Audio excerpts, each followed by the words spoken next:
Hello everyone, welcome back to the channel. Hope you are doing well and fine, and in today's video I'll be showing you how to resolve fail to verify identity on PrizePicks. So without wasting any time, let's just jump right on the video and make sure to watch this video till the end and follow the steps as well. The fail to verify identity error on PrizePicks is a common issue that can occur for various reasons such as incorrect information, mismatched records or documents issues. So here's how to resolve it. The first step is to double check your information. Ensure that details you enter during registration match exactly with those on your government issue ID, like name, date of birth, address, social security number. Number second is to re-upload your documents. PrizePicks may require you to upload documents for verification. Ensure the following, like government issued ID, proof of address, and then use good lighting and steady hand for uploading. Ensure the documentation is fully visible and legible. Avoid glare or shadows on the ID.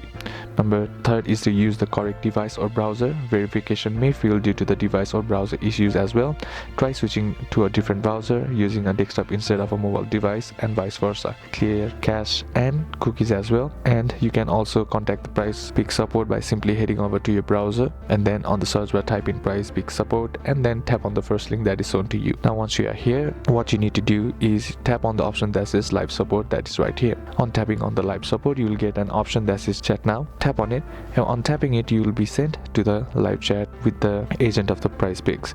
Now here what you need to do is please describe your problem, what you are having, and then once you do that, they will provide the specific instructions and you have to follow the specific instructions in order to successfully clear your problems. So that's basically what you can do, and that's it for today's video guys. Hope this video was useful to you. Leave a like if it did. Comment down below what the next video should be on. Consider subscribing to the channel. Thanks for watching. Bye bye.